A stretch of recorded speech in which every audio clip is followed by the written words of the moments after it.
provoking me. Diba? Tingnan nyo. You are provoking.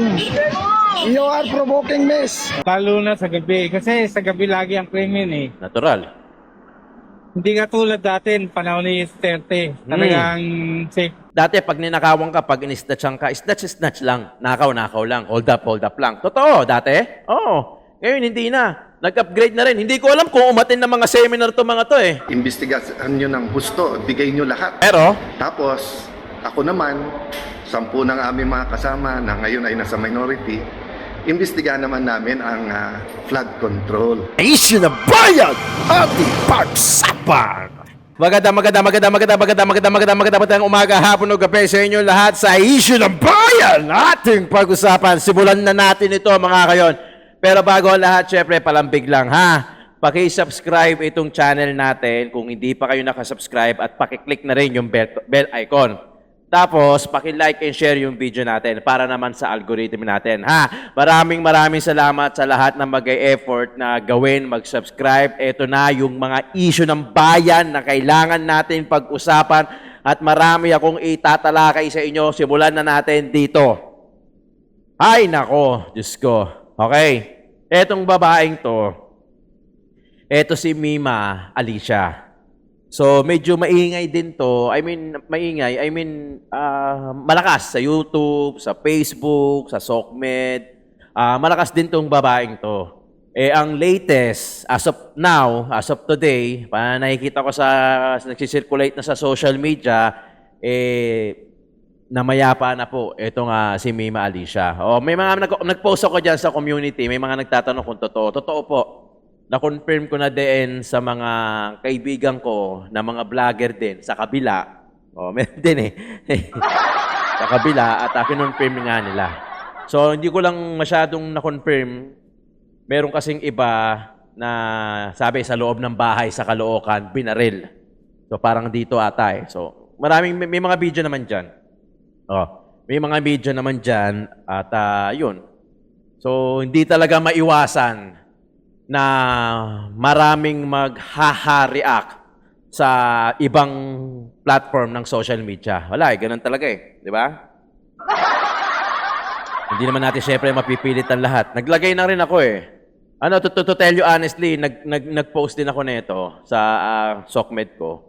At nilagay ko na rin na maging responsable sa reaction at sa mga comment. Pero hindi mo talaga mapi-place lahat. May mga naghaha-react talaga, may mga nagsasabing deserve. Even dito sa YouTube, hindi ko natin makokontrol yan eh. Di ba? Hindi natin makokontrol yan. So kasi, di ko sinusubaybayan to eh. I don't know kung baka kayo, kilala nyo to.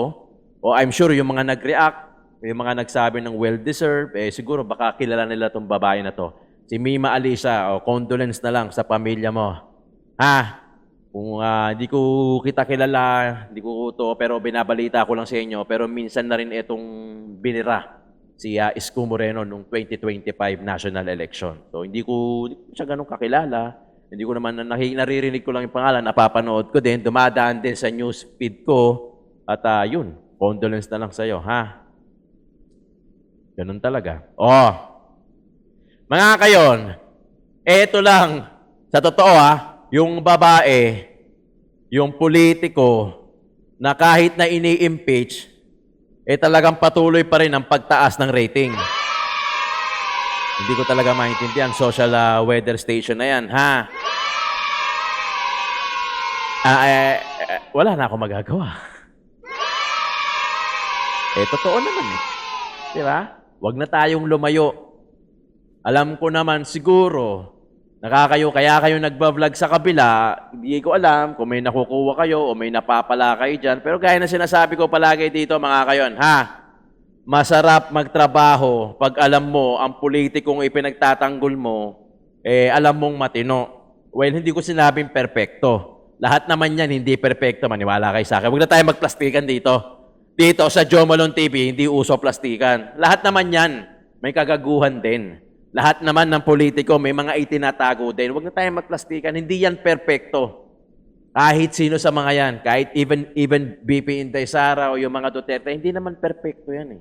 At hindi naman natin inaasam na magkaroon tayo ng perpektong gobyerno o perpektong politiko. Wala naman, no? Tingin ko, hindi nag-i-exist yun eh. Di ba? Hindi, totoo. Tingin ko, hindi nag-i-exist yun. Pero at least, dito kay PP Inday Sara, marami nagtitiwala. Kalat na kalat naman kasi eh. Alam mo, sa totoo lang, tama din yung sinabi ni Atty. Sal Panelo. Ganito ang description niya. Ang mga Duterte, especially Tatay Digong, nakapagtanim ng seed sa mamamayang Pilipino, sa taong bayan. At ngayon, tumubo na yon, yung seed na yon, at lumalago ng lumalago at hindi na maiwasan.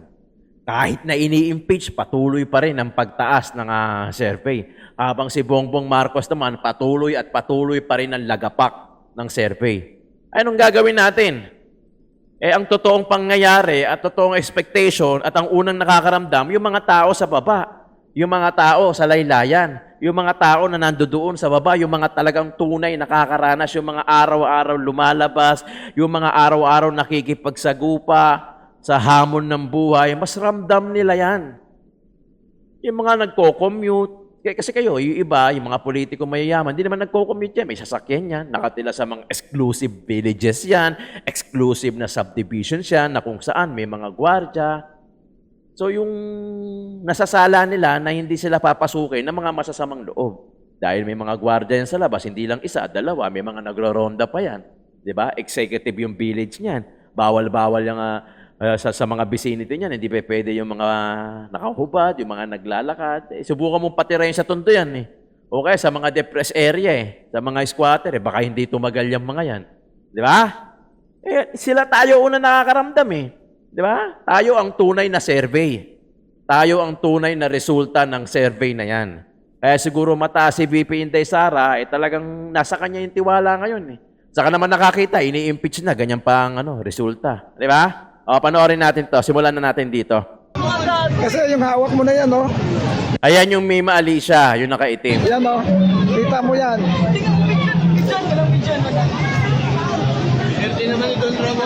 Ganyan po yung ugali ng mga TPSC. Wala pa po akong ginagawa, pero they are attacking me. Diba? Tingnan nyo. You are provoking. You are provoking, miss. Bakit parang guilty sila? Oh, sino guilty? You are provoking. Tahimik sila. Tahimik. Sinalukay mo na naman. Ayan, oh. Oh, nandidila pa. Ayun. Oh. Ayan. Didiis yan. Ah.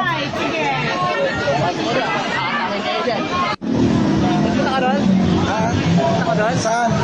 Sa Pihan? Oo. Kuya, papabayran na naman ako niyan. Oo, magpa-viral ka talaga dito, ma'am. Ayan. Mabubulot na naman ako nila. Ayoko nang mabayran.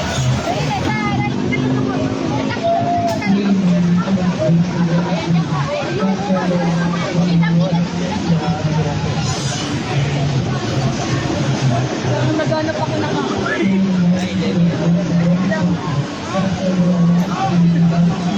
sa harap ng bumali ng kuleta. Huwag ka pumunta doon. Huwag ka pumunta doon, kukuyugin ka. Oo. Bakit may pumunta na ba doon kanina? Dito, may pumunta, kinuyog. Takot din pala eh. Ito naman sa maliit.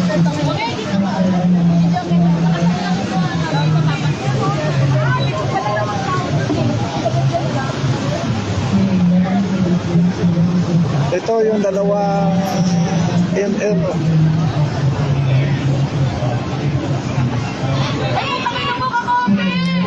Oh, di ba? Hindi ko kilala to Baka kayo kilala nyo, baka napapanood nyo. Marami ako nababasa na isa to sa mga nagsasabi na tatay mo karton. O, hindi sa kanya. Hindi ko pinapanood Pasensya na. Hindi ako interesado sa mga vlogger sa kabila Tatalo nyo naman tayo dito. Ang pinag-uusapan natin dito, issue ng bayan, ating pag-usapan. Wala akong pakialam sa mga vlogger sa kabila. Baka kilala nyo to. Kaya siguro napapa-comment kayo ng ganyan. Well, hindi ko kayo masisi. Hindi ko rin kayo makontrol. Hindi ko naman pwede sabihin sa inyo na kung ano lang dapat i-react nyo. Siyempre, kayo yan. Hindi naman ako. Dahil una-una, hindi naman din ako pinapakialaman. Diba? Pero, yan. Marami pa ako nakita. May nakita pa. Actually, kanina lang din. O kasi naghahanap ako ng video. May mga nabanggit pa siya about kay Marcoleta. Eh, yun. Di ba? Kaya may hirap yung ano eh. Alam niyo, may hirap yung mamamatay ka na lang tapos yung parang tuwan-tuwa sila. Di ba? Yung parang ang pangit ng ginawa mo, tuwan-tuwa sila. Siyempre, ikaw, hindi mo na mababasa yon. Hindi ka na masasaktan sa ganon. Di ba? Ang makakabasa na niyan, yung pamilya mo, yung nagmamahal sa'yo. Siyempre, sila yung una masasaktan kasi sila yung natira eh. Di ba? Sila yung natira eh. Kaya minsan, mas okay na rin yung ano eh, yung humility ba? Alam niyo yun? Yung, oo, lahat naman tayo magkakaiba ng kulay. Gets naman natin yon, magkakaiba ng kulay, magkakaiba ng sinusuportahan, magkakaiba man tayo. Pero syempre yung humility, ando doon, di ba? Kita nyo yung kay Robin Padilla, yung nagsabi na sino bang pwede, parang sino bang pwedeng bumaril kay Robin Padilla? Babae o yun, nangingi nag-public apology na. Di ba? Gets ko, magkakaiba tayo ng kulay. Gets ko, magkakaiba tayo ng sinusuportahan. Pero para sabihin mo pa yon na sino bang pwedeng bumaril kay Robin Padilla, parang gano'n. I don't know the exact words. Parang, di ba? Na parang wini-wish mo na namamatay yung isang gano'n. Parang iba na yon. Di ba? That's not normal. Di ba? Alam ko, magkakaiba tayo ng kulay pero hindi natin kailangan bumaba sa gano'n. Ako yun Ako yun. Pero syempre, di ko kayo mapipigil. Pero syempre, as much as possible sana, yung mapakita tayo ng humility. Di ba? O, eto na. Mga pasahero, di mo sure. Pagsakay na kung criminal na ba yung sakay mo, wala kaming assurance. Yung security ba? Ang masasabi ko lang, yung maging visible yung mga pulis. Lalo na sa gabi. Kasi sa gabi lagi ang krimen eh. Natural.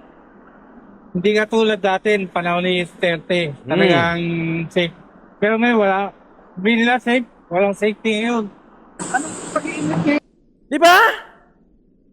Hindi gaya nung panahon ni Tatay Digong. Again, doon tayo sa lapag. Kasi yun ang unang makakaramdam. Yung mga tao sa kalsada. Yung mga araw-araw nagko-commute. Kasi ganito yan eh. Kung ikaw nakatira ka sa exclusive villages, nakatira ka sa exclusive subdivision, malamang safe ka. Di ba? For as long na nasa loob ka niyan. Di ba? Pero subukan mo yung araw-araw kayo nasa labas. Ito yung nag-ugat yan yung dalawang motorcycle taxi rider kasi ang patay sa magkaibang sitwasyon, sa magkaibang eksidente. Yung isa binaril, yung isa sinaksak. Ako nag-aangkas ako. Sumasakay ako, nagbubuk ako ng angkas. Hindi ako driver. Nag-aangkas ako pagka madalian, nagjo-joyride ako. Di ba? Hindi ko ma-imagine na kung ikaw driver, tapos pasahero mo pala, yun na pala yung papatay sa'yo. Hindi na safe para sa mga motorcycle taxi rider. Malamang yan ang iisipin nila at malamang yan ang naiisip nila na hindi safe sa kalsada. Gabi man, umaga man, hapon man, wala namang pinipili yan eh. Pagka masama ang loob ng gagawa niya, puta, hindi na nakikilala yan na umaga. Kailangan gabi tayo, kailangan madaling araw tayo. Pagka gusto niya talaga, hindi pipili ng oras ng araw yan. Diba? Dahil yung mga karamihan dyan, sabog na yan. Hindi normal ang pag-iisip niyan dahil hindi mo kayang gawin yan kung normal lang ang pag-iisip mo. Diba? Pero the fact na ginawa mo yan, it only means lang na wala ka sa katinuan. Puri mo, nananahimik, pagbaba mo, bumunot ka, sinaksak mo. Tapos anong paliwanag? Hindi raw niya sinasadyang patayin. Putang! Diba? Parang yung yan eh, yung bumaril dun sa sa escort ni Mayor Isko, bumaril. Puta, hindi raw niya sinasadya. Pero pinaril mo 2 beses. Diba? Ano yun? Diba? Pagka ganyan na gawain niya mga yan, wala, hindi nasasanto yan. Hindi nakikilala yan. Malamang dahil hindi niya kilala yan din yung Diyos. Diba? Ano lagi ko sinasabi rito? Pag ang politiko, pag ang tao may takot sa Diyos, malamang may takot din sa tao. Pero pag ang politiko o ang tao walang takot sa taas, definitely at malamang sa malamang, hindi na rin takot yan sa kapwa niya tao. Kaya babanatan ka na yan. Diba? Alam niyo dati, ito, totoo to. Sabihin hindi. Lalo-lalo na yung mga ko dyan, mga viewers ko na medyo may edad na. Dati, pag ninakawan ka, pag in-snatchan ka, snatch lang. Nakaw lang. Hold up lang. Totoo, dati? Oo. Ngayon, hindi na. Nag-upgrade na rin. Hindi ko alam kung umatin ng mga seminar to mga to eh. O workshop eh. Pare, dapat ngayon, iba na ha. Ngayon, pag ninakawan mo na, puta, tuluyan mo na. Yung iba naman, tuluyan mo muna. Pag natuluyan mo na, wala nang palagay, saka mo kunin. Dati, hindi. Snatch, takbo.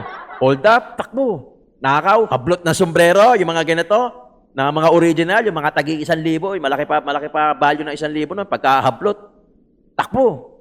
Ngayon, hindi na. Di ba? Umattend ng seminar, ng workshop. Hindi, pinagtatawa lang natin sa side effects, pero siyempre, hindi maganda yan. Ha? Kasi hindi na safe eh. Di ba? O tapos sasabihin nila, mas safe daw ngayon. Mas nabawasan daw ang kriminalidad sa Metro Manila. Sinong niloko nyo? Ayan binabalita Di ba? In fairness nga ngayon sa mga mainstream media ngayon, puta parang nagbabalita na sila ng ganyan eh. Muna ang papahiwatig na din eh. No? Hindi, what I mean, kung sila nababanggit nila yan, alam mo sa totoo lang, nagmumotor ako. Dito meron din pinatay. Dito rin. Alam na to, sa Anyana. Sasabihin ko na sa inyo, Anyana. Yung mga taga rito. May binaril ata dyan, may pinatay ata dyan, kinuha yung motor. Again, itong mga kawatan na to, itong mga masasamang loob na to, hindi na to kumukuha ng iiwanan ka ng buhay. Kukunin sa'yo yung something, pati yung buhay mo, kukunin na rin nila.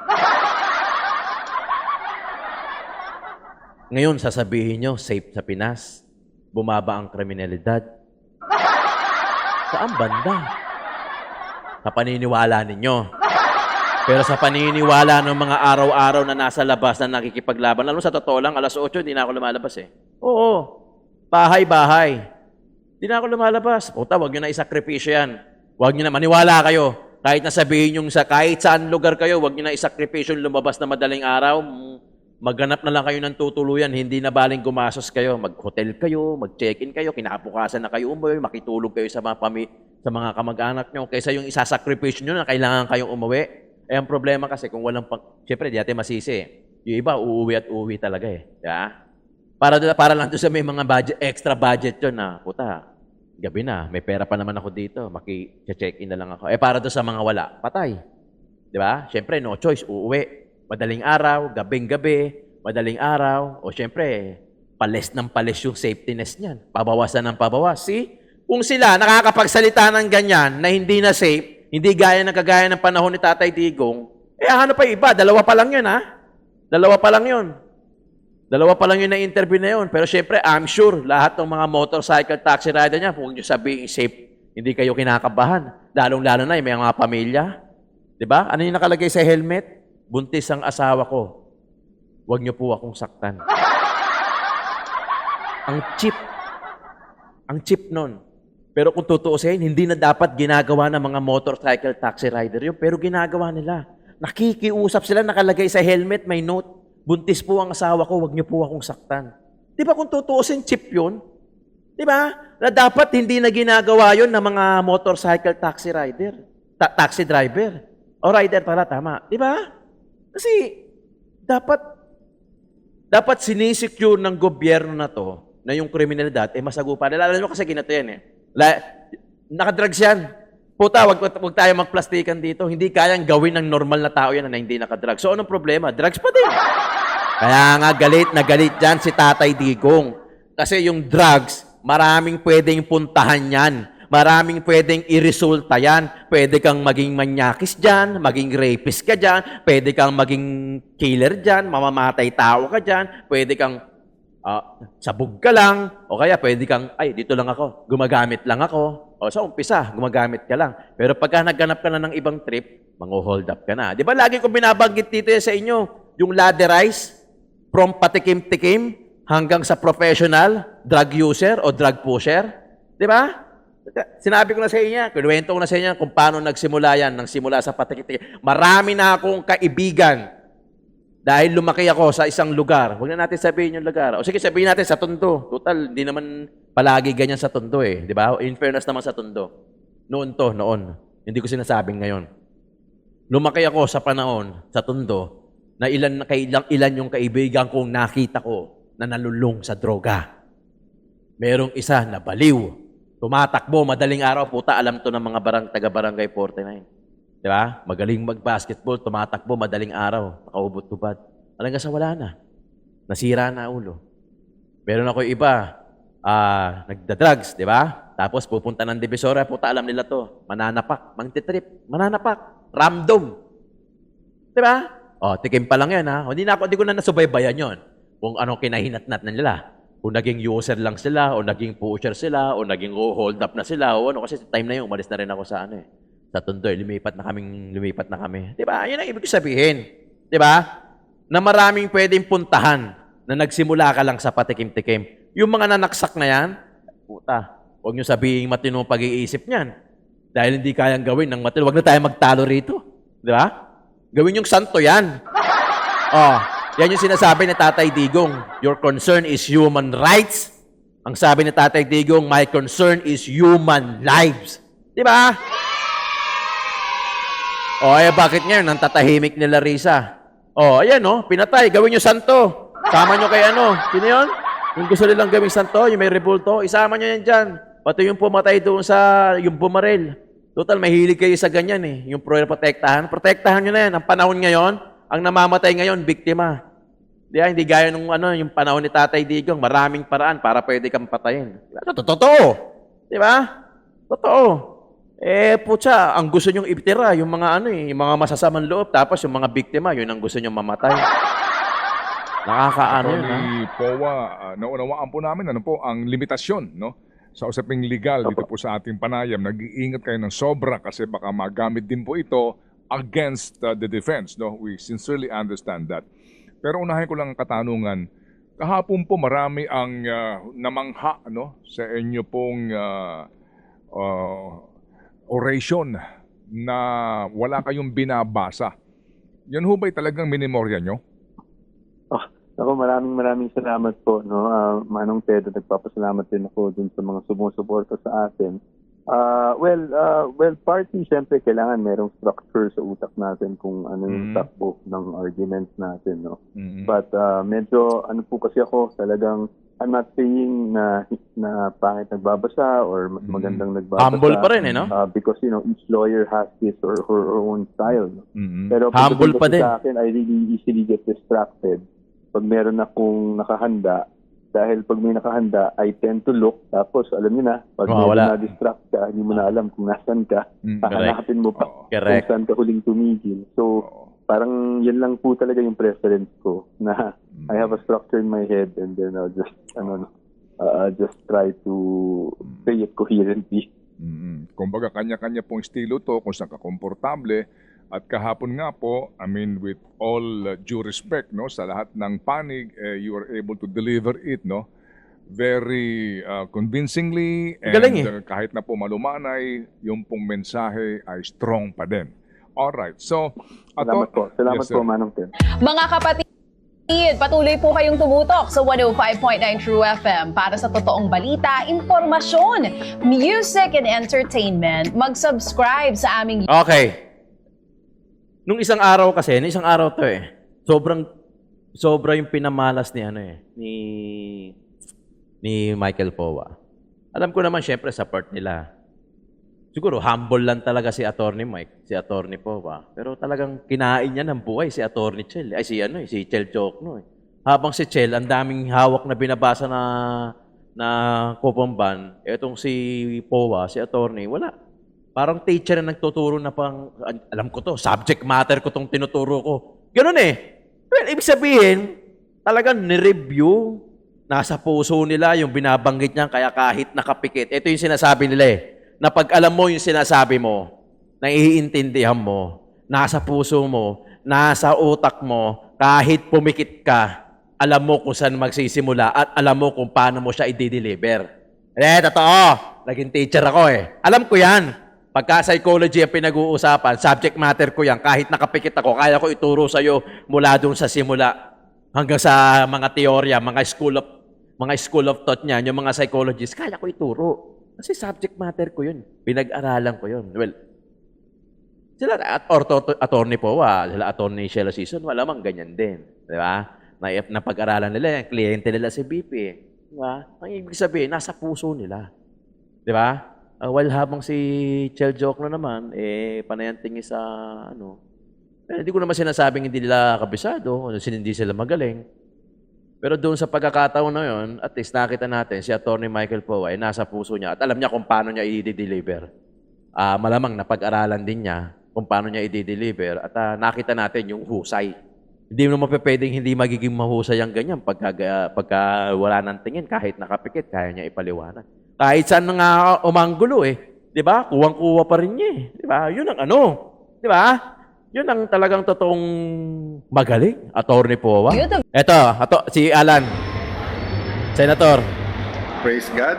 Opportunity mga musta. Quiet lang po kayo, atin-atin lang to. Pero iparating natin sa NBI, sa DOJ at sa Malacanang. Tayo-tayo lang ha. Sige. Sabihin natin sa DOJ, sa NBI at sa Malacanang, di kayo halata Slight lang, pero hindi naman kayo halata. Pero alam niyo po, meron biblical principle. Kung anong ating itatanim, yan ang ating aanihin.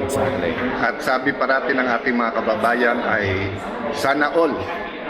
So, ito proposal natin sa NBI, sa Malacanang, at saka sa DOJ. Imbestigahan niyo yung Southeast Asian Games of 2019 kung saan tayo nag-overall champion at tinangala ng buong Southeast Asia. Imbestigahan niyo ng husto, bigay niyo lahat. We will support totally. Pag sinabi kong we, ako, at hinihimo ko lahat ng mamayan, supportahan yung investigasyon na yan. Pero, tapos, ako naman, 10 ng aming mga kasama na ngayon ay nasa minority, imbestigahan naman namin ang flood control. Deal? Deal! So, madali lang yan, Malacanang, kasi sumusunod naman sa inyo sila Senator Erwin, sila Senator Lacson, yung mga nasa Blue Ribbon. Kalabitin nyo na. Total, 30 weeks. Matagal po itong impeachment. At sabi nga, wag panay technicalities. Lalo po ang Blue Ribbon Committee, wala masyadong technicalities doon. So, wag po tayo mangamba sa kahit anong investigasyon. Salamat po sa lahat ng nagpaparating ng suporta, lalo po yung prayers. Pagkatapos sabihin na incidental lang dahil yung building, biglang pinawalang sala na ang mga kakampi nila.